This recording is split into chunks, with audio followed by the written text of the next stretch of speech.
After my husband passed away, I bought a new car to start over. The next day, my son came over and took my keys. "You don't need this," he told me, with a coldness I had never seen in him. "Tomorrow, I'm traveling with my wife's family, and I can drop you off at the nursing home on the way." I was paralyzed.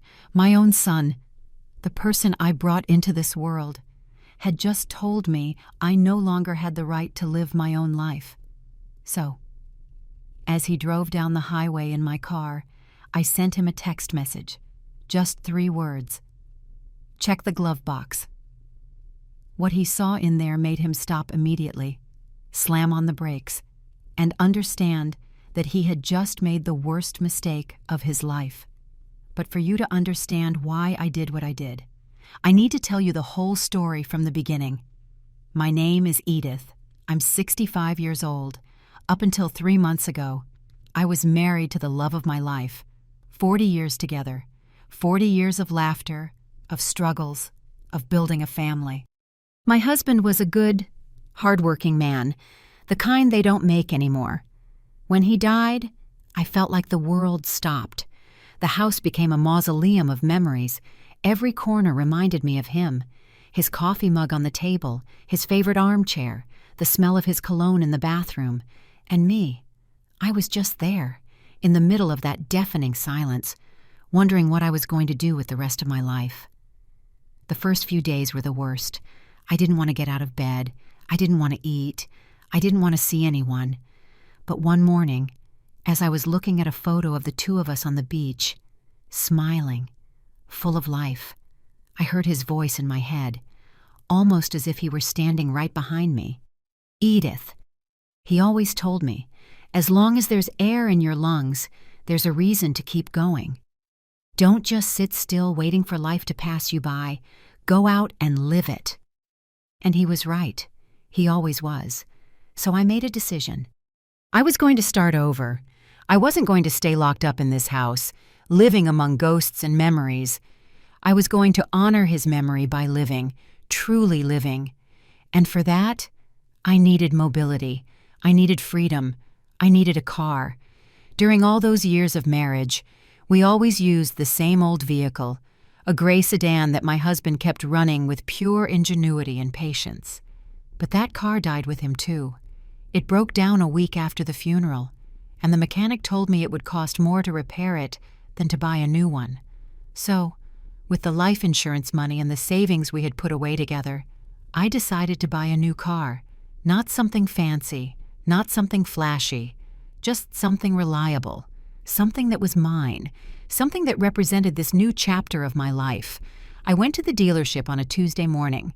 The salesman, a kind young man named Paul, showed me several models, and there I saw it, a silver sedan, gleaming under the showroom lights. It was perfect, compact, easy to drive, with all the safety features I needed. I got in, and I felt something I hadn't felt in months. Hope. Paul explained everything patiently, the braking system, the airbags, the warranty, and when he told me the price, $8,500, I knew I could afford it. I had the money. It was mine. I had earned it with years of work, with sacrifice, with every penny my husband and I saved thinking about our future, a future he would no longer see, but one that I was going to live. I signed the papers that same day. The car was registered in my name, only my name. Edith Miller, sole owner. When I left the dealership driving my new car, with the smell of fresh upholstery and the engine purring softly, I cried. I cried with joy and sadness at the same time. Joy because I was taking a step forward, sadness because my husband wasn't there to see it. But as I drove back home, with the afternoon sun streaming through the windshield, I knew he would be proud of me. I knew this was exactly what he would have wanted me to do. I got home and parked the car in the driveway. I sat there for a moment, just looking at it. It was beautiful. It was mine. It was my new beginning. I took the keys, went inside, and left them on the kitchen table. Then I called my son, Matthew, to tell him the news. I wanted to share this moment with him. I wanted him to know that his mother was okay, that she was being strong, that she was honoring his father's memory in the best way possible. Matthew didn't answer. I left him a voicemail. "Son, I bought a new car. I'm so excited. Come by when you can to see it." "I love you." I hung up feeling happy, hoping he would be happy for me, hoping he would understand how important this was to me. I didn't know that the next day, my life was going to change forever. I didn't know that my own son was about to betray me in the worst way possible. The next day, I woke up early. The sun was just rising, and I was already in the kitchen making coffee. I had plans for that day. I wanted to go to the supermarket, then stop by my friend Rachel's house to show her the car, and maybe, if I felt up to it, drive to the cemetery to visit my husband and tell him all about it. Yes, I know. It sounds silly to talk to someone who's gone, but it made me feel close to him. It made me feel less alone. I was finishing my second cup of coffee when I heard a car park outside. I looked out the window and saw Matthew's car. My heart leaped with joy. He had come. He had gotten my message and had come to see me, to see my new car, to share this moment with me. I smiled and hurried to the door, but when I opened it, that smile froze on my face. Matthew wasn't alone. Beside him was Vanessa, his wife, and neither of them was smiling. There was something in their faces, in the way they looked at me, that made me feel uncomfortable, like I was a problem they had to solve. "Hi, son," I said, trying to sound cheerful. "Vanessa, what a surprise to see you so early. Come in. I just made coffee." Matthew didn't even respond to my greeting. He walked straight into the house, his steps determined, heading for the kitchen. Vanessa followed him, giving me a look I couldn't quite decipher. I closed the door and followed him, feeling the joy I had felt moments before turn into a strange feeling in my stomach. Something was not right. In the kitchen, Matthew stood in front of the table, staring at the keys to my new car. He picked them up, weighing them in his hand, as if evaluating them. "Mom," he finally said, without looking me in the eye, "I need to talk to you." I crossed my arms, trying to ignore the alarm bell starting to ring in my head. "Of course, son. Tell me, what is it?"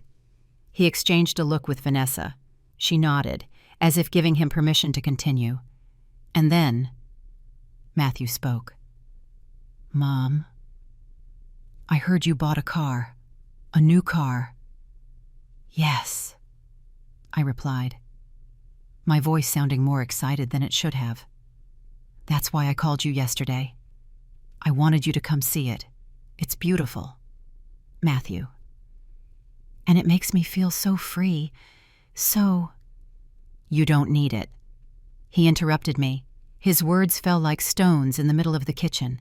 I fell silent, not understanding. "What?" I whispered. Matthew finally looked me in the eyes. "You don't need a car, Mom, not at your age. You don't drive as well as you used to. It's dangerous. And besides, it's an unnecessary expense. The maintenance, the insurance, the gas. What for?" I felt like I had been slapped. "Matthew, I drive perfectly fine. I have my valid license. I passed all the tests. And besides, it's my money, my decision." And he shook his head, as if talking to a stubborn child. "Mom, that's not the point. The point is to be practical. Look, Vanessa and I have been talking. Tomorrow we're going on a trip with her parents, a family trip we've been planning for months. And our car is giving us trouble. Yours is new. It's perfect for the trip." "Wait," I said, raising a hand. "Are you telling me you came here to ask to borrow my car?" Matthew let out a short, humorless laugh. "I didn't come to ask you for anything, Mom. I came to tell you I'm using it." And before I could process what was happening, before I could react, he closed his hand around the keys. "No," I shouted. "Matthew, those are my keys. It's my car." But he was already walking towards the door. Vanessa followed him, ignoring me completely. Matthew, stop! You can't do this. Give me my keys. He stopped in the doorway and turned to look at me, and what I saw in his eyes broke my heart. There was no love there, no respect, just impatience and something that looked like contempt. "Mom, enough with the drama," he said, in a voice so cold it didn't sound like my son's. "You don't need this car. You don't need any of this. You're living alone in this huge house, clinging to memories. It's not healthy." "What are you saying?" I whispered. My voice barely left my throat. "Vanessa and I have been talking," Matthew continued, "and we think it would be best for you to consider moving somewhere more appropriate. A nursing home. There are some very good ones in the city. You'd be taken care of. You'd have company. You wouldn't have to worry about anything. And when we get back from the trip, we can go look at some. In fact, I can drop you off at one on the way." The world stopped. My son's words echoed in my ears, but I couldn't believe them. A nursing home. He was telling me to go to a nursing home, to leave my house, my memories, my life, to become a burden that others had to take care of. "Matthew," I said, and my voice was shaking, "I don't need a nursing home. I'm perfectly fine here. This is my house." He sighed, as if my resistance was just another inconvenience. "Mom, don't make this harder than it has to be. We're taking the car. We'll be gone for a week. When we get back, we'll talk calmly about your situation." And with that, he left the house. Vanessa followed him without saying a single word. I ran after them. "Matthew, no. Please, that car is mine. I bought it with my money. You can't just take it." But he was already opening the door of my new car, my silver car, my symbol of freedom. "Matthew, I'm begging you." I screamed. Tears were starting to roll down my cheeks. "Don't do this to me. I'm your mother." He paused for a second. For 1 second, I thought he was going to reconsider, that he was going to remember who I was, that he was going to remember everything I had done for him.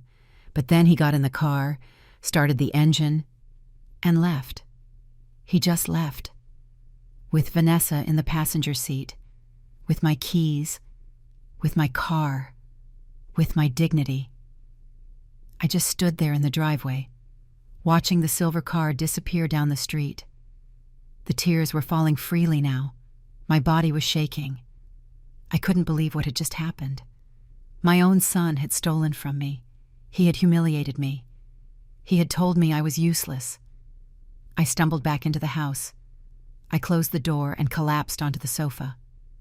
And there, in the silent living room, filled with memories of a life that no longer existed, I cried.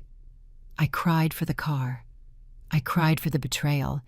But most of all, I cried for the son I had just lost. I don't know how long I sat on that sofa, crying. Maybe it was minutes. Maybe it was hours. Time stopped making sense. The only thing I felt was a deep pain in my chest, as if something inside me had broken. And maybe it was true. Maybe something had broken. The image I had of my son, the trust, the unconditional love that a mother always holds for her children, no matter what. But then, in the midst of that emotional darkness, something changed. I stopped crying.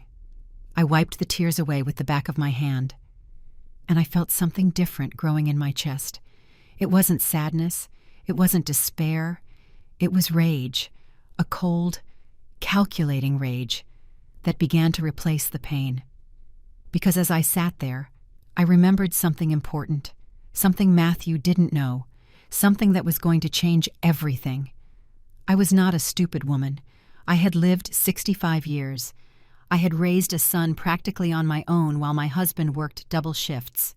I had managed a house, a budget, an entire life. And during all those years, I learned something fundamental. You always have to be prepared for the worst. You always have to have a backup plan. When I bought that car, I didn't just sign the papers and go home happy. No, I had been careful. I had been smart. Because even though I wanted to believe my son was a good man, even though I wanted to think he would never hurt me, I had seen signs, little signs that I had ignored because it was easier not to see them. The way Vanessa looked at my house, sizing up what it was worth. The way Matthew asked about his father's life insurance, about my savings, about my plans. Casual comments that now, in hindsight, didn't seem so casual. So after buying the car, I did something else, something that at the time seemed like an overreaction, almost paranoia. But now I was thankful I had done it. I visited Robert. Robert had been my husband's friend for 30 years. He was a lawyer, a good lawyer. And when I told him I had bought a new car and had certain concerns about my son, he didn't judge me. He didn't tell me I was being paranoid. He just listened. Edith. He told me that day in his office, sitting behind his dark wood desk. If you have doubts, it's better to be prepared. Prevention isn't mistrust, it's intelligence. And so he helped me. He helped me prepare documents, legal documents that protected my interests, documents that made it clear who owned that car, documents that established clear consequences for anyone who tried to take what was mine. Robert prepared a letter, a notarized letter, with his official seal, with his signature, with legal weight. That letter explained everything, that the car was registered solely in my name, that any person who took it without my explicit written permission would be committing a crime, grand theft auto, and that I, as the owner, had every right to press criminal charges. Furthermore, Robert attached certified copies of the car's title, the vehicle registration, and my valid driver's license, all to prove that I was completely capable and legal to own and drive that vehicle. But that wasn't all. Robert also prepared another document, one that pained me to sign, but I knew was necessary, a change to my will, in the original will, which I had made years ago with my husband. Matthew was the main heir, the house, the savings, everything was to go to him when I died. But after seeing the signs, after feeling that unease in my stomach every time Vanessa asked about money, I decided to make a change, a radical change. In the new will, I removed Matthew completely, not as a punishment, I explained to Robert, but as a protection. If something happened to me, I didn't want Vanessa and him to profit from my death. I wanted my assets to go to charities, to organizations that help the elderly, to animal shelters, to places that would actually do something good with that money. Robert included a copy of that new will in the packet of documents, and finally, we prepared one more thing, a sworn affidavit, signed by me and notarized by Robert, where I clearly stated that I was in full command of my mental faculties, that I was not being coerced or manipulated, and that any attempt to declare me incompetent or force me into a nursing home against my will would be considered elder abuse and would be fought legally. Robert also attached the results of a recent medical exam proving that I was in perfect health, both physically and mentally. That whole packet of documents, that entire legal arsenal, I put it in a manila envelope, and that envelope, I put it in the glove box of my new car, just the day before Matthew came to steal it from me. At that moment, when I placed it there, part of me hoped I would never have to use it. Part of me prayed I was wrong about my son. But another part, the wise part that had learned to be cautious in life, knew it was the right decision. Now, sitting on my sofa, with my eyes swollen from crying, I remembered all of that, and a bitter smile appeared on my face. Matthew thought I was a foolish old woman. He thought he could just take whatever he wanted and I would do nothing. He thought I was weak, that I was easy to manipulate, that I had given up. But he was very wrong. I got up from the sofa. I went to the kitchen and poured myself a glass of water. I drank it slowly, feeling the cold rage turn into determination. I picked up my cell phone from the table. I stared at it for a long moment. I knew Matthew must be on the highway by now, probably heading to Vanessa's parents' house, who lived in another state, several hours away. They were probably laughing, celebrating how they had gotten a free new car for their trip. Vanessa was probably telling Matthew how easy it had been, How pathetic his mother was. I opened the messaging app. I searched for Matthew's contact. My fingers trembled slightly on the screen, not from fear, not from sadness, but from anticipation, because I knew what I was about to do. I knew the effect it was going to have, and although part of me, the part that was still a mother, felt pain for what was coming, the other part, the part that deserved respect and dignity, knew it was necessary. I typed 3 words, just 3 words, short, direct, but loaded with a weight Matthew couldn't yet imagine. Check the glove box. That was it. I added no explanations. I added no threats. I added no emotions. Just 3 words. Check the glove box. And I pressed send. The message went out. I saw it marked as delivered, then as read. I pictured Matthew on the highway, driving my car, hearing the notification sound on his phone. I pictured him looking at the screen, maybe with Vanessa asking who it was. I pictured him reading that short message and being confused. Check the glove box. What could his mother mean by that? I sat at the kitchen table, phone in hand, waiting. My heart was beating fast but steady. There was no turning back now. I had thrown the first stone, and soon, very soon, Matthew was going to understand that he had completely underestimated his mother, that the woman who had given birth to him, who had raised him with love and sacrifice, was also a woman who knew how to defend herself, a woman who was not going to let anyone, not even her own son, walk all over her. 5 minutes passed, 10 minutes. Then my phone vibrated. It was Matthew. He was calling. I didn't answer. I let it ring until it went to voicemail. He called again, and again, and again. 5 calls in a row. All ignored. Because I wanted him to feel what I had felt. The helplessness, the desperation, the slow, terrible realization that he had lost control of the situation. Finally, he stopped calling, and a text message came through. Mom, what is this? What does this mean? Call me, please. I didn't reply. Another message arrived. Mom, this is a mistake. We can talk, please. I didn't reply to that either. And then, the message I was waiting for arrived. The message that confirmed he had read everything, that he had seen the documents, that he finally understood the magnitude of what he had done.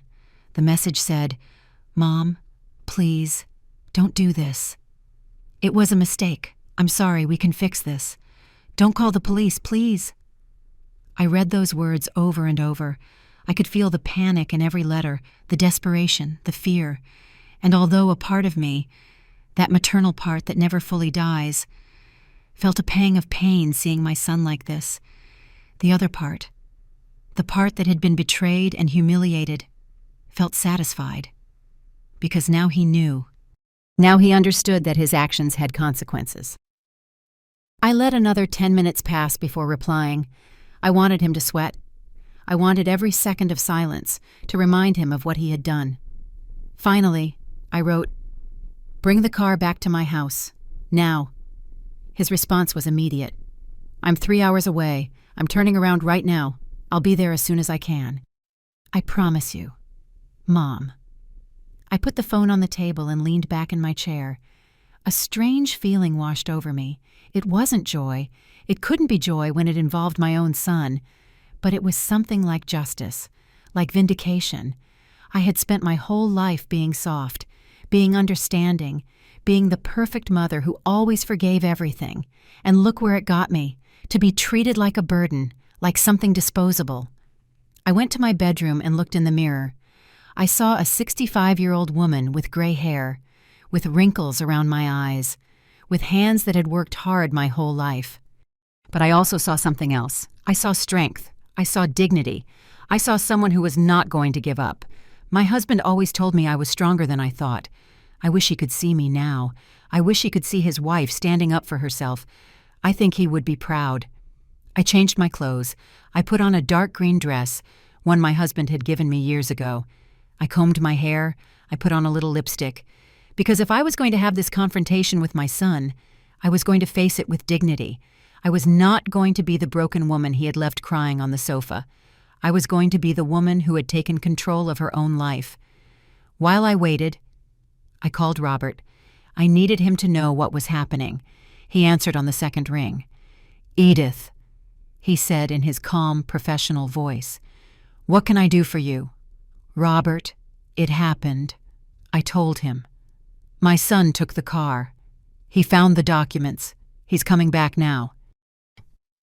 There was a moment of silence on the other end of the line. Then I heard him sigh. "I'm sorry, you were right, Edith. No one wants to be right about something like this." "I know," I replied. "But now I need to know what's next," Robert explained patiently. Technically, Matthew had committed a crime, grand theft auto. Even though he was my son, even though it was family, that didn't change the legal facts. I had every right to file a report, but I also had the right not to. The decision was entirely mine. The important thing was that now Matthew knew I had that power, that I had the tools to hold him accountable. "I want him to come and talk," I told Robert, "but I want you to be available by phone, just in case." "Of course," he replied. "I'll have the phone in my hand. Anything. You call me." "And Edith," he added before hanging up, "you are a brave woman. Don't let anyone make you feel otherwise." His words filled me with a warmth I hadn't felt all day. "Thank you, Robert. Thank you for everything." I hung up and looked at the clock. Matthew had said he was 3 hours away. That meant he would arrive around 5 in the afternoon. It was barely 2. I had time. Time to prepare myself mentally. Time to decide exactly what I was going to say. Time to strengthen my resolve. I went to the kitchen and made tea, not because I wanted tea, but because I needed to do something with my hands. I needed to keep busy. As the water boiled, I thought about all the times I had sacrificed something for Matthew, all the sleepless nights when he was a baby, all the times I put his needs before my own, the summers working 2 jobs so I could pay for the music lessons he wanted, the times I defended his bad decisions to others because he was my son, and that's what mothers did. And I thought about Vanessa, how she had come into our lives 5 years ago. How from the beginning, there was something about her that bothered me. She wasn't openly cruel, she wasn't rude, but there was a coldness in her eyes, a way of evaluating everything in terms of monetary value. I remembered the first time she came to my house, how she walked through the rooms as if she were appraising the property, how she asked how much the house was worth, how much was in my savings accounts, if I had life insurance. My husband had noticed it too.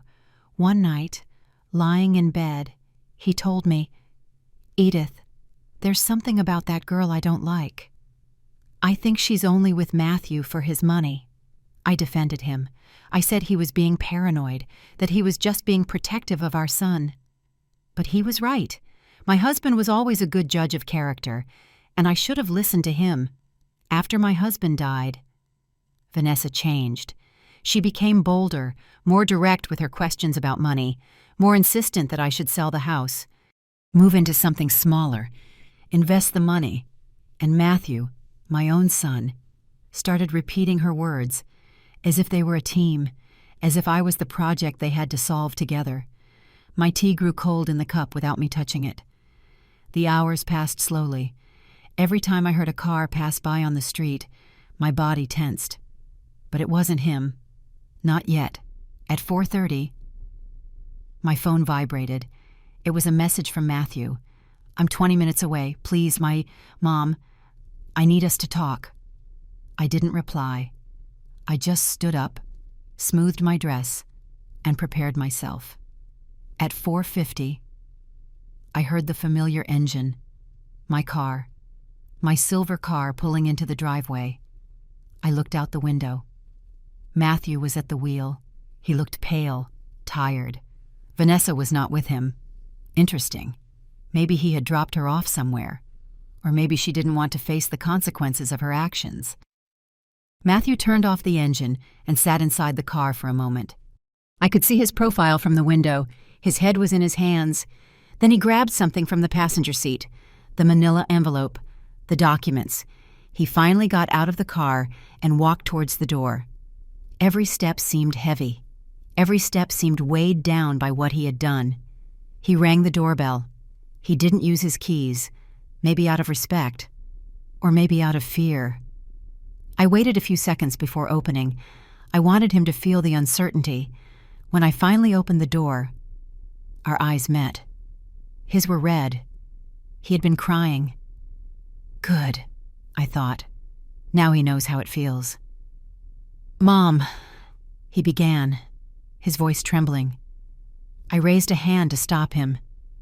Get inside, I said in a cold voice. Not out here. He nodded and came in. He was holding the envelope in one hand and my keys in the other. We walked in silence to the living room. I pointed to the sofa. Sit.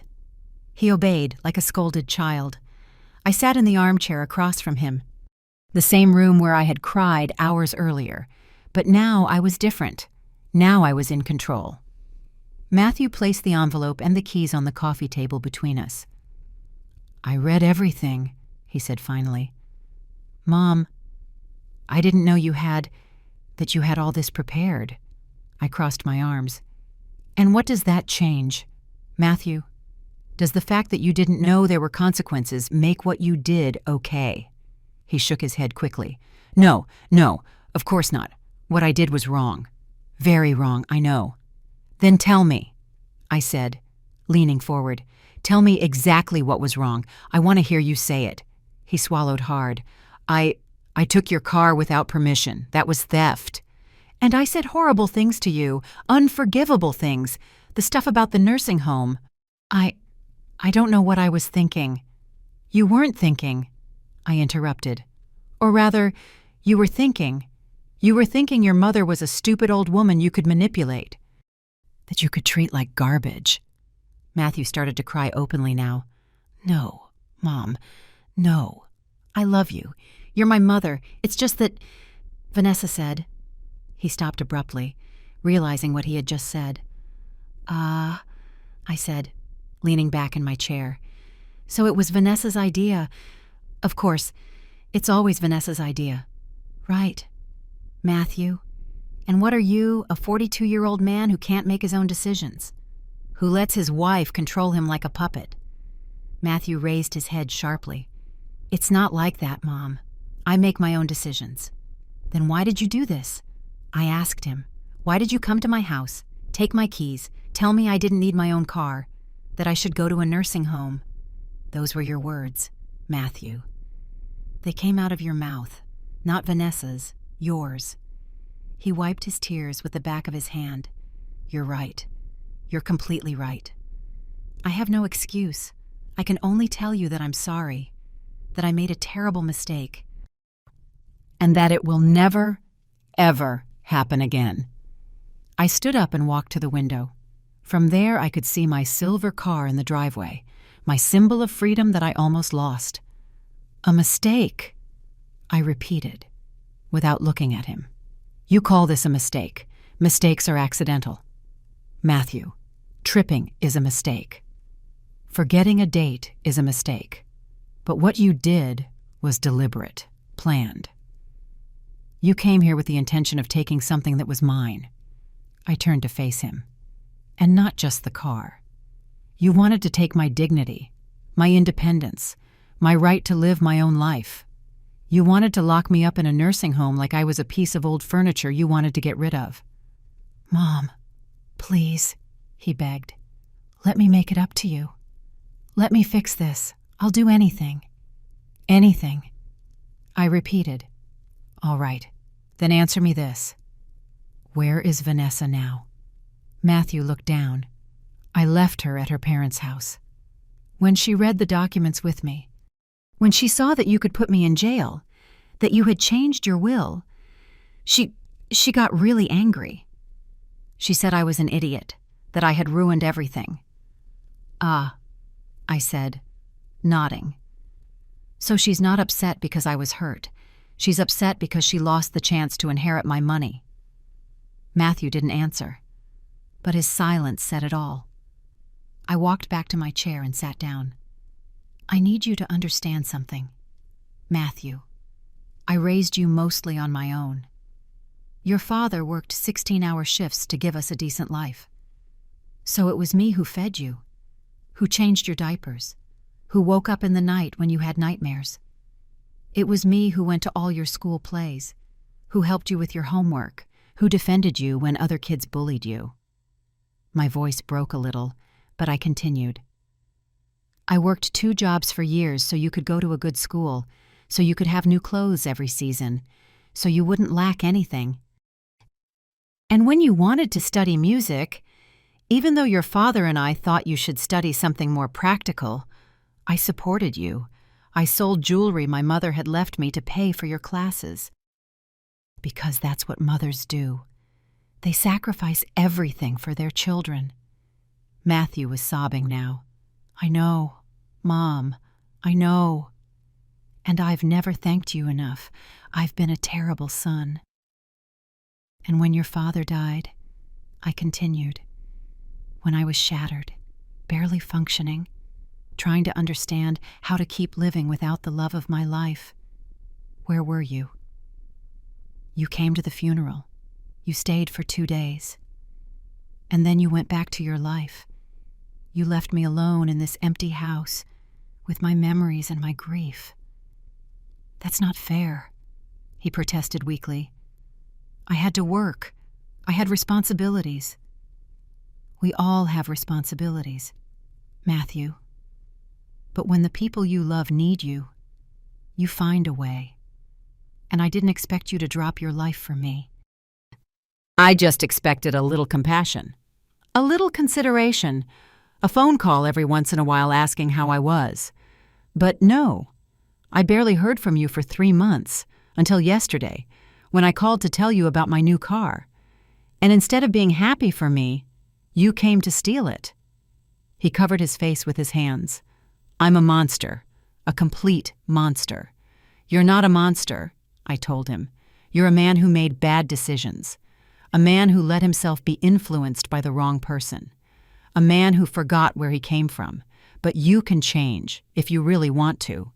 Matthew looked up. I do. I swear I want to change. Tell me what I have to do.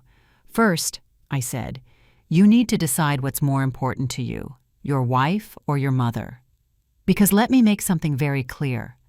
As long as you're with Vanessa, as long as she has that influence over you, I can't trust you. I can't have you in my life knowing that every word you say to me, every action you take, is filtered through her. You can't ask me that, Matthew said. She's my wife. I love her. You love her, I repeated. But you love me, and yet you did this to me. So maybe your concept of love is distorted, Matthew. Maybe you need to rethink what it really means to love someone. Because love isn't taking. Love is giving. It's respecting. It's protecting. And you did none of that today. I stood up and took the envelope from the table. These documents are still valid. The will is still in effect. The grand theft auto report can be filed at any time within the next year. For now, I'm not going to do anything. But consider it a sword over your head, a reminder that your actions have consequences. Matthew stood up too. Thank you, Mom. Thank you for not calling the police. Thank you for giving me another chance. Don't thank me yet, I said, because this is your only chance. If you ever disrespect me again, if you ever treat me like I'm less than a person, if you try to manipulate or control me in any way, I will use these documents. And I won't just cut you out of my will. I will hold you legally responsible for what you did today. He nodded repeatedly. I understand. I promise. It won't happen again. There's one more thing, I added. I want you to go to therapy, by yourself. Not couples therapy, individual therapy. You need to understand why you allowed this to happen. Why you allowed Vanessa to convince you to treat your own mother this way. You need to work on yourself before you can be a good son again. I'll do it, he said. I'll find a therapist tomorrow. Good, I replied. And until you've been to at least 6 sessions, until I can see real change in you, our relationship will be limited. Occasional phone calls, nothing more. You are not welcome in this house. Not until I can trust that you're not sizing up every object I own, thinking about how much it's worth.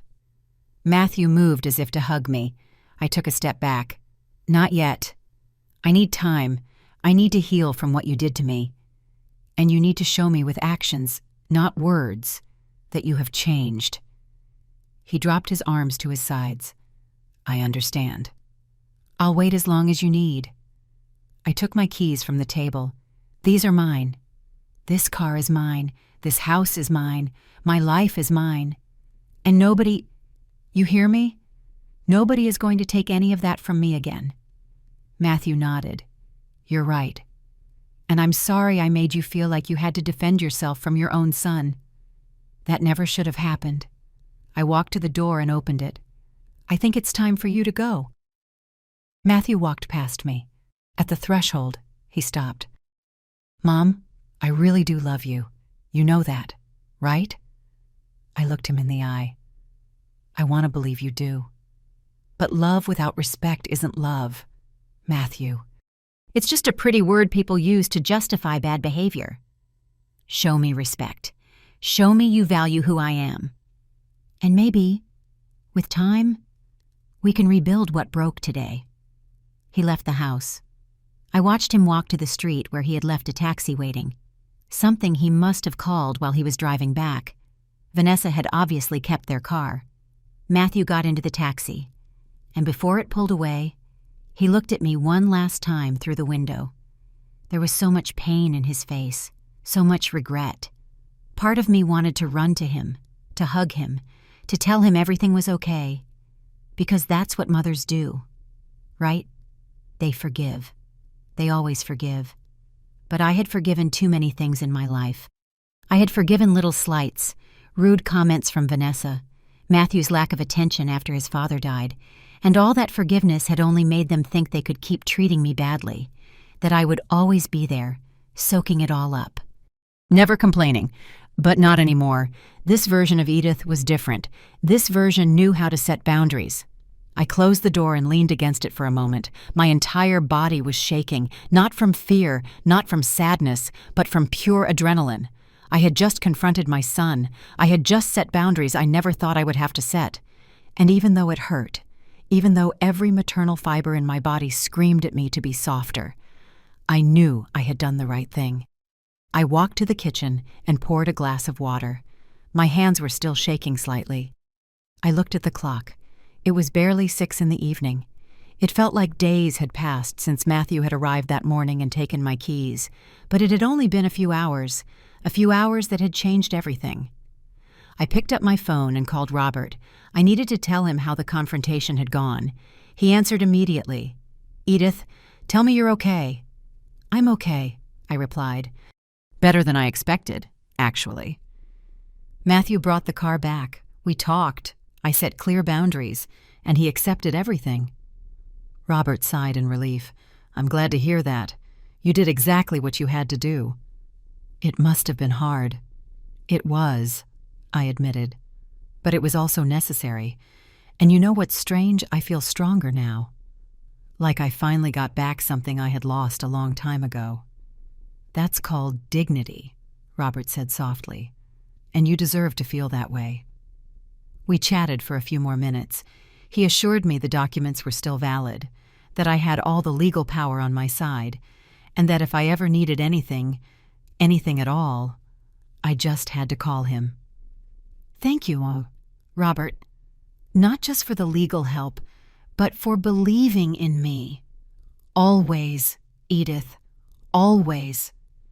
After hanging up, I stood in the middle of the kitchen, not knowing what to do. The house was silent, too silent. All day I had been so focused on the confrontation, on mentally preparing to face Matthew, that I hadn't thought about what came next. And now, in that silence, reality began to set in. My son had betrayed me. That wasn't going to change. We might rebuild our relationship eventually, if he really put in the work. But it would never be the same. That innocence, that blind trust a mother has in her son, was broken. And even though I had won the battle, Even though I had successfully defended my dignity, I couldn't deny that I had also lost something. I had lost the image I had of my family, the illusion that, no matter what, my son would always take care of me. I sat at the kitchen table, and for the first time in hours, I allowed the tears to flow freely. But these tears were different. They weren't tears of humiliation or despair like the ones in the morning. They were tears of grief. I was mourning the relationship I thought I had with my son, for the family I thought we were, for the mother I used to be, the one who always forgave everything because she thought that was love. I cried for a long time, and when I finally dried my tears, I felt strangely at peace, because I was also releasing something. I was releasing the unrealistic expectations, the need to be perfect, the belief that if I was just good enough, loving enough, sacrificial enough, my son would value me. Now I understood that wasn't my responsibility. I had done my job as a mother. I had raised him well. I had given him love, education, values. If he chose to ignore all that, if he chose to let Vanessa turn him into someone I didn't recognize, that was his decision, not my failure. I got up and washed my face. Then I went to my room and pulled a box from my closet that I had been avoiding since my husband died. It was a box full of letters he had written to me over the years, on birthdays, anniversaries, or just because. My husband wasn't very expressive verbally, but he wrote beautifully, and in those letters, he always reminded me how strong I was, how capable, how valuable. I pulled one out at random and read it. It said, "My dearest Edith, sometimes I see you doubt yourself, and it breaks my heart. Because I see what you don't see. I see a woman who can handle anything, who faces every problem with grace and determination, who never gives up. You are stronger than you think, and the day you finally believe it too, the whole world is going to tremble. I love you today and always." I held the letter to my chest. "I wish you were here," I whispered. "I wish you could see me now. I think I finally understand what you meant.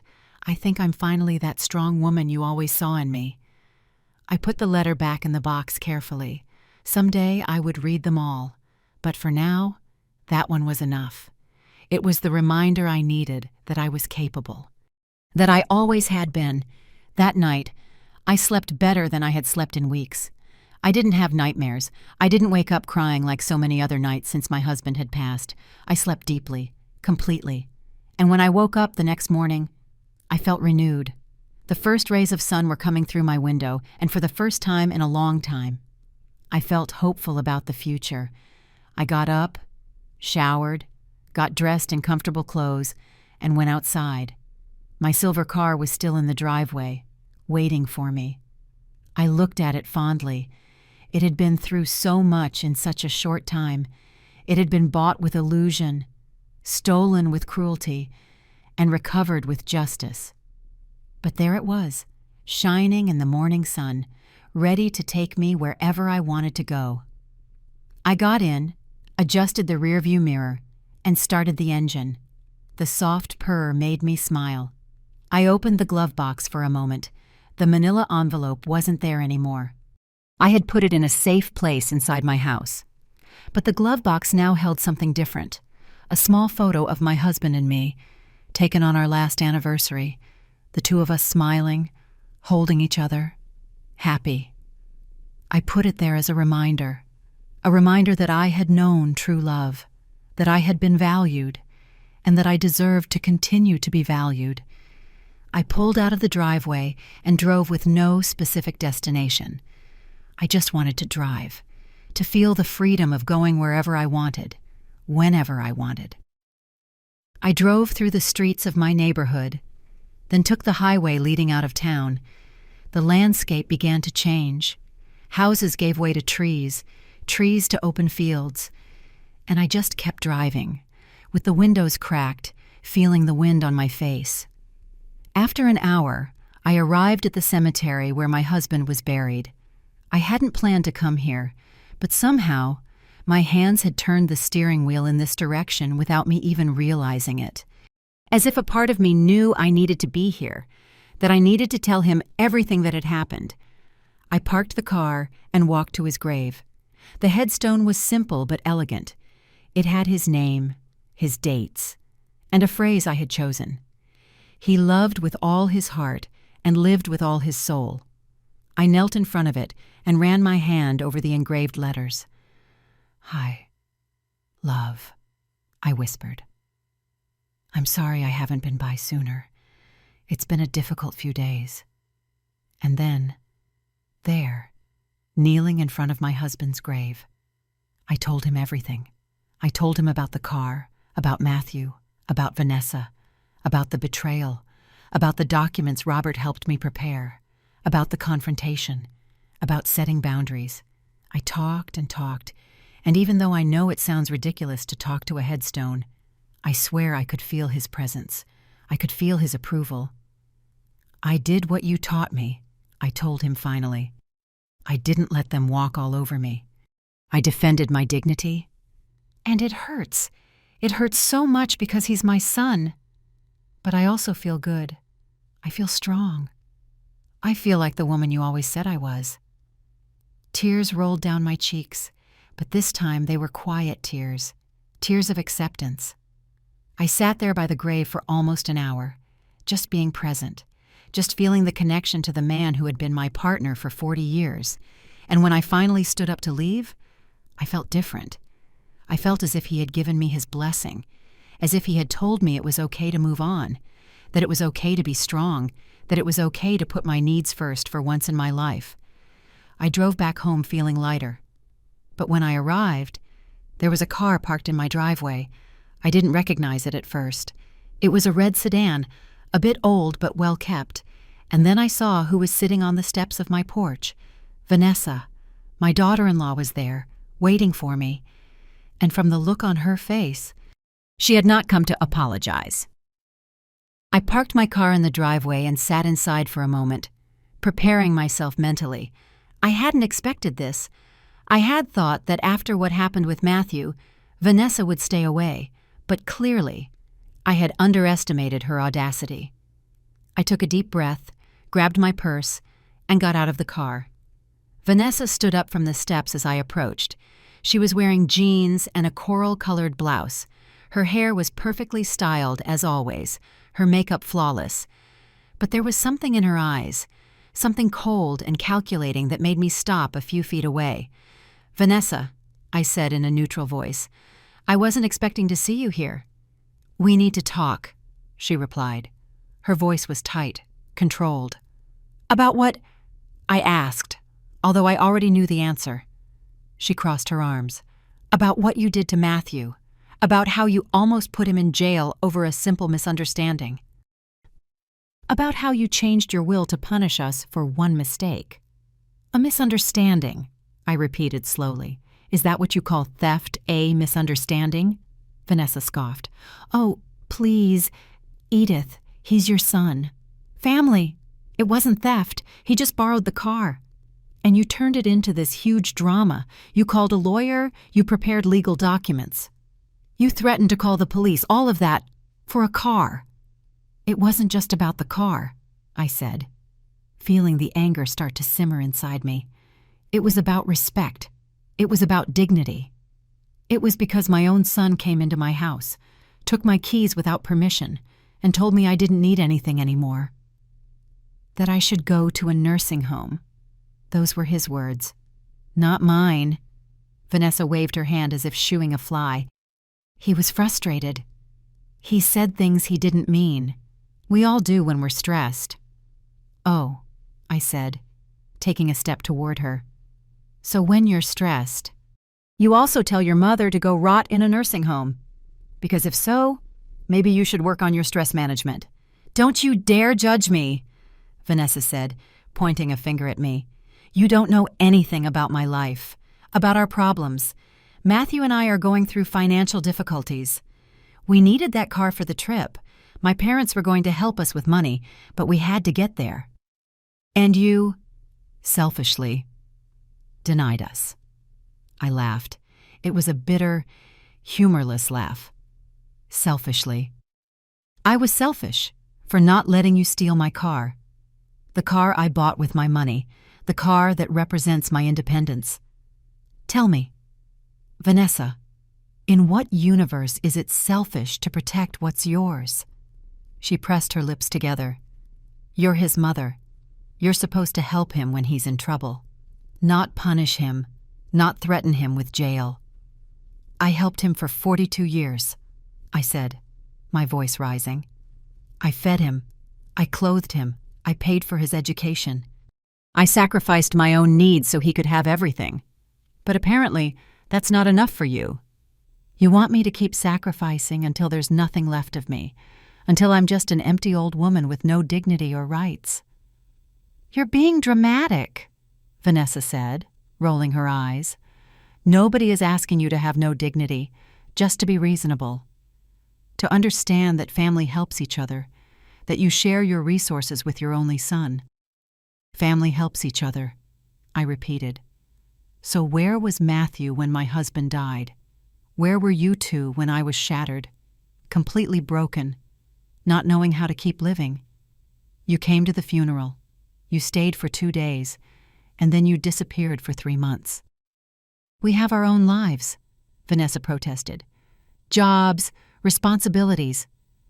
Exactly, I said. You have your own lives. And I respect that. I never asked you to drop everything for me. But now that I'm trying to rebuild my own life, to find some happiness after losing the love of my existence, you show up demanding I give you everything. My car, my house eventually, my money when I die. It's all about what I can give to you. Vanessa stepped closer. Her face was red now. You know what your problem is, Edith. You're a bitter woman. You're lonely and resentful because your husband died, and now you want everyone to suffer with you. That's why you're pushing Matthew away. That's why you changed your will, because if you can't be happy, no one else can be either. Her words hit me like slaps, but instead of hurting me, something different happened. Something clicked in my mind. Vanessa wasn't here for Matthew. She wasn't here because she cared about her husband or our mother-son relationship. She was here for the money, for the inheritance she had just lost. And finally, after 5 years of discomfort around this woman, after 5 years of trying to get along with her for my son's sake, I saw clearly who she was. Get off my property, I said, my voice calm but firm. Vanessa blinked. What? I said. Get off my property, now. She laughed in disbelief. I'm not leaving until we talk about this like adults. We're done talking, I replied. And I've heard enough. Now leave, before I call the police for trespassing. You wouldn't dare, Vanessa said, but there was uncertainty in her voice now. After what happened with Matthew, after seeing I really did prepare legal documents, after you understood I'm not playing, you still underestimate me. Try staying, and you'll see. I took my phone out of my purse. Vanessa looked at me, then at the phone, then back at me. You're crazy, she muttered. Completely crazy. Maybe, I said. Or maybe I'm finally sane after years of letting people like you walk all over me. Now, leave. Vanessa glared at me with pure hatred. This isn't over, she threatened. Matthew is my husband, and I'm going to make sure he understands he has to choose. Either his crazy mother or his real family. Go ahead, I said. Make him choose. Because something tells me that when Matthew really thinks about who has been there for him his entire life, and who only showed up when there was something to gain, the choice is going to be easier than you think. Vanessa spun on her heel and stormed to her car. She got in, started the engine with more force than necessary, and sped out of my driveway. Tires screeching. I stood there, watching her drive away. My heart was pounding. My hands were shaking, but not from fear, from pure adrenaline. I had just confronted Vanessa. I had just told her exactly what I thought, unfiltered, without being the accommodating mother-in-law, without trying to keep the peace at any cost. and it felt incredible. I went into my house and locked the door. Then I sank onto the sofa and let out a laugh. It was a laugh of relief, of liberation. For 5 years, I had walked on eggshells around Vanessa. I had ignored her rude comments. I had pretended not to notice how she sized up my house as if it were already hers. I had smiled when she criticized my cooking, my clothes, my decisions, all because I didn't want to cause trouble, because I wanted Matthew to be happy. But now I realized something fundamental. By trying to keep the peace, by allowing Vanessa to disrespect me time and time again without consequences, I hadn't helped anyone. I hadn't made Matthew happy. I had only taught him that it was okay for his wife to treat his mother badly, that it was acceptable, that I would tolerate anything, and in doing so, I had contributed to the problem. I had allowed this toxic dynamic to grow to the point where my own son felt he could steal from me and threaten to put me in a nursing home. That night, sitting in my living room, I made an important decision. No more. No more being a pushover. No more putting others' needs before my own to the point of losing myself. No more sacrificing my dignity for the illusion of family harmony. If Matthew truly wanted to rebuild our relationship, it was going to be on my terms, with mutual respect, with clear boundaries. And if that meant our relationship would never be the same as before, then so be it. Because the relationship we had before was broken anyway. The following days were strange, quiet.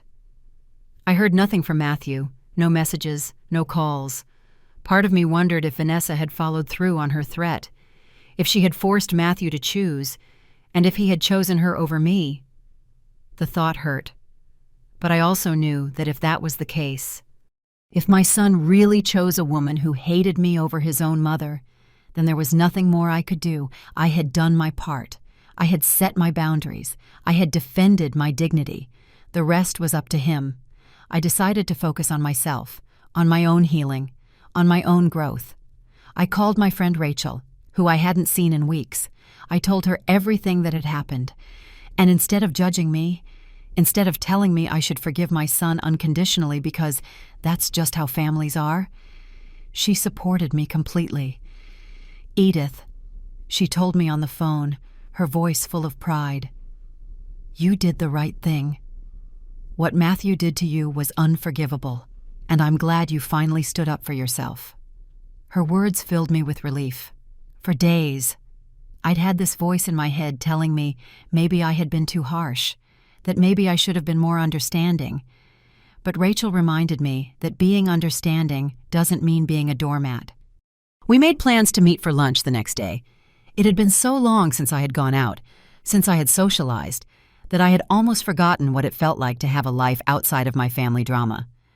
The next day, I drove my silver car to the restaurant where we had agreed to meet. Rachel was already there, sitting at a table by the window. When she saw me walk in, she stood up and gave me a tight hug. "Look at you," she said, stepping back to size me up. "You look different, stronger." "I am," I replied. "Or at least I'm trying to be." We sat down and ordered, and for the next 2 hours, we talked, really talked. Not just about Matthew and the family drama, but about everything. About our lives, about our dreams, about what we wanted to do with the time we had left. Rachel was a widow too. Her husband had died 5 years ago, and she told me how the first few years were terrible, how she felt lost, how she didn't know who she was without her husband. But eventually, she told me, I found a new version of myself. A version that enjoys things I had never tried before, who travels alone, who takes painting classes, who doesn't need anyone's approval to be happy. Her words resonated deeply with me, because that was exactly what I was trying to do. Find a new version of myself, a version that existed independently of being a wife or a mother, a version that had her own interests, her own dreams, her own identity. "Rachel," I said, "I need to ask you something." "Go ahead," she replied. "How do you get over the guilt of feeling like you're betraying your husband's memory by moving on, by being happy without him?" Rachel took my hand across the table. "Edith, our husbands loved us. And because they loved us, the last thing they would have wanted is to see us frozen in time, living like ghosts in our own lives. My husband told me before he died, he literally made me promise that I would keep living, that I would find joy again, that I wouldn't waste the years I had left mourning the ones we lost together. And your husband, I'm sure it would have told you the same thing. He was right. My husband had told me, in those letters I kept in the box, in conversations we had about death, about what we wanted for the other if one of us went first. He had made me promise not to give up, that I would keep going, and I was keeping that promise, finally. Thank you, Rachel. I needed to hear that. Anytime, she replied, smiling. And now, let's talk about more exciting things. What are you going to do with all this new freedom you have? The question took me by surprise. I hadn't really thought about it. I had been so focused on surviving the drama with Matthew that I hadn't considered what came next. What did I want to do now that I had a car, now that I had mobility, now that I had my life back? I don't know, I admitted. I've never been good at planning things just for me. Rachel smiled. Then let's start now. What's one thing you always wanted to do, but never did? Because you were too busy taking care of others. I thought for a moment. I always wanted to see the ocean at sunrise. My husband and I talked about taking a trip to the coast someday, but there was always something, work, responsibilities. Matthew. And then he got sick, and we ran out of time. Rachel slapped the table with her palm. Perfect. Then that's what you're going to do. You're going to drive to the coast. You're going to watch the sunrise over the ocean. And you're going to do it for you, not as a tribute to your husband, not because you feel you have to, but because you want to, because you deserve to experience something beautiful. The idea scared me and excited me at the same time. It was a nearly 5-hour drive to the nearest coast. I would have to drive alone, possibly stay in a hotel, do everything myself, with no one to lean on. But I also realized something. That was exactly what I needed. I needed to prove to myself that I could, that I was capable, that I didn't need Matthew to survive, that I didn't need anyone. I'm going to do it, I said, feeling more certain with every word. I'm going to the coast, this weekend. Rachel clapped. That's my girl. And I want pictures. I want proof that Edith is finally living for herself. We left the restaurant, and I felt lighter than I had in months. Rachel hugged me before we parted ways. I'm proud of you, she whispered, for standing up for yourself, for setting boundaries, for choosing yourself. Her words stayed with me all the way home. When I arrived, I saw I had a message on my phone. It was from Matthew. The first message I had received from him since our confrontation days ago. Mom, the message said, I know you said you needed space, and I'm respecting that. But I need you to know, I found a therapist. I already had my first session. It was hard, but necessary. I'm working on myself. I'm trying to understand how I let things get this far. I don't expect your immediate forgiveness. I just want you to know that I'm trying. I love you. I read the message several times. Part of me wanted to reply immediately, to tell him I was proud of him, that I was glad he was getting help. But another part, the wise part that had learned to be cautious, told me to wait, that words were easy, that what mattered was sustained action over time. So I just put the phone away without replying, not because I wanted to punish him, but because I needed more than one message. I needed to see real change. That night, I started planning my trip to the coast. I looked up hotels online. I found a small, cozy one with an ocean view. The pictures showed a simple but clean place, perfect for what I needed. A single room was $75 a night. I could afford it. I had the savings, and for the first time in my life, I was going to spend money on myself without feeling guilty. I booked the room for Friday night. That would give me time to get there before sunset, rest, and then wake up early to see the sunrise. When I confirmed the reservation, I felt a thrill I hadn't felt in years, anticipation, expectation, pure joy at the thought of doing something just for me, something no one could take away from me, something that was completely mine. I spent the days before the trip preparing. I checked my car, made sure everything was in order, filled the gas tank. I packed a small bag with comfortable clothes, a sweater because mornings on the coast could be cold, and my old camera. I wanted to capture that moment. I wanted to have proof that Edith, at 65, had found the courage to live again. On Friday morning, I woke up early, nervous but excited. I loaded my bag into the car. I checked that I had my charged phone, my license, my credit card, everything I needed. I stood in front of my house for a moment, looking at it. This house that had been my home for so many years, this house full of memories, good and bad. And I realized that I didn't feel trapped there anymore. It wasn't a mausoleum. It was just a house, a place where I lived. But it wasn't what defined me. I got into my silver car, adjusted the seat, started the engine, and pulled out of my driveway. The sun was just beginning to rise on the horizon.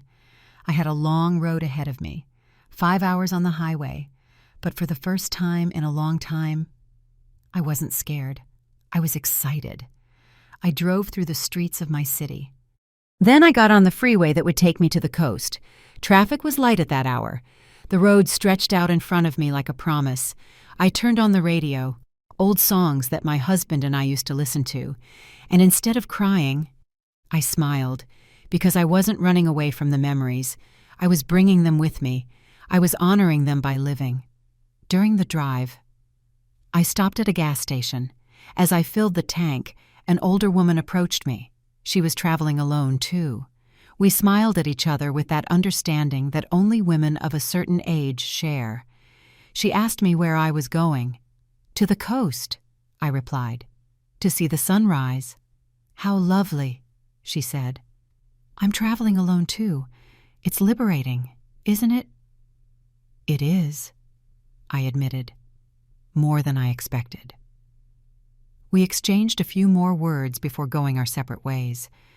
But that brief encounter left me thinking, how many women like me were out there widows, mothers, grandmothers? Women who had spent decades taking care of others and were finally learning to take care of themselves. Women who were reclaiming their independence, their dignity, their right to exist beyond the roles society had assigned them. I wasn't alone in this, and that realization filled me with strength. I arrived at the hotel around 3 p.m. The place was exactly as it looked in the pictures. Small, quaint, located right on the beach. The receptionist, a young man named Anthony, greeted me with a warm smile. "Welcome, Mrs. Miller. Your room is ready. It has a beautiful ocean view." I took the keys and went up to my room. When I opened the door, the smell of the sea hit me immediately. The windows were open, and the ocean breeze was flowing in. I dropped my bag on the floor and walked to the balcony. The view was breathtaking. The ocean stretched out endlessly in front of me. The waves crashed gently on the shore. A few birds circled over the water, and the sun, beginning its descent toward the horizon, painted everything in shades of orange and pink. I just stood there, hands on the balcony railing, just breathing, just being, and I felt something I hadn't felt in months. Peace, true, deep peace. That night, I had dinner alone at a small restaurant near the hotel. I ordered fresh fish and a glass of white wine. The waiter, noticing I was alone, asked if I was waiting for someone. "No," I replied. "I'm alone, and it's perfect this way." He nodded in approval. "Sometimes the best company is yourself," he said. He was right. During the entire dinner, I didn't feel lonely. I felt complete. I enjoyed every bite, every sip, without having to worry about anyone else, without having to make sure others were comfortable first. After dinner, I walked on the beach. The moon was almost full and lit the water with a silver glow. My bare feet sank into the cool sand. The sound of the waves was hypnotic. I walked for almost an hour, just thinking thinking about everything that had happened, about my husband, about Matthew, about Vanessa, about the woman I had been and the woman I was becoming. And I realized something important. I wasn't angry anymore. I wasn't holding on to resentment. I had set my boundaries. I had defended my dignity. And now I could let go. I could let go of the rage, because holding on to it only hurt me. I returned to the hotel around 10 at night. I set my alarm for 5 in the morning. I wanted to be on the beach before the sun came up. I lay down in the hotel bed, listening to the distant sound of the waves, and slept deeply. I didn't have nightmares. I didn't wake up crying. I just slept. And when the alarm went off at 5, I woke up feeling rested, renewed. I dressed quickly in warm clothes. I grabbed my camera and left the hotel. The beach was deserted at that hour. The sky was still dark, but I could see the first hint of light on the horizon. I found a spot on the sand. I sat down, and I waited. And slowly, gradually, the sky began to change, first from black to a deep navy blue, then to purple, then to pink, and finally, the sun began to emerge from the ocean, a ball of orange fire that transformed everything in its path. It was the most beautiful sight I had ever seen in my life. Tears rolled down my cheeks, but they were tears of joy, of gratitude, of being alive, of having made it this far, despite everything.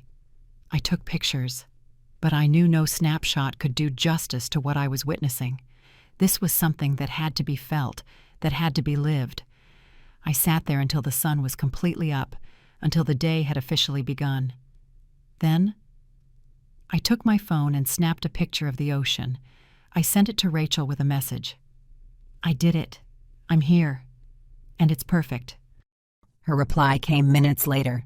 I knew you would. I'm so proud of you, my friend. Then, after thinking for a moment, I opened my conversation with Matthew. He had sent another message the day before. Mom, I had my 3rd therapy session today. We're working on how I set the wrong priorities, on how I let money and Vanessa's opinions become more important than your well-being. I'm still working. I'm still trying. I looked at that message for a long time. Then I wrote my reply. Matthew, I'm at the coast. I came to see the sunrise, something your father and I always wanted to do together. I did it alone. And as I sat on the sand, watching the sun come up, I realized something. I forgive you, not because what you did was okay, but because holding on to the anger only hurts me. But you need to understand something. Forgiving does not mean forgetting. Our relationship has changed, and if we want to rebuild it, it's going to take time. A lot of time. And it's going to require you to show me with actions, not just words, that you have truly changed. In the meantime, I'm going to keep living my life. I'm going to keep being happy. Because I deserve that. I love you, but now I also love myself, and that is something I will never negotiate again. I pressed send, and I felt a weight lift from my shoulders. I didn't know what would happen with Matthew and me. I didn't know if we would ever have a close relationship again, but I knew I had done the right thing. I had set my terms. I had put my needs on the same level as others. And that, for me, was revolutionary. I stayed on the beach until 8 a.m. Then I went back to the hotel, had breakfast, packed my things, and started the drive back home. But I wasn't the same woman who had made that trip the day before.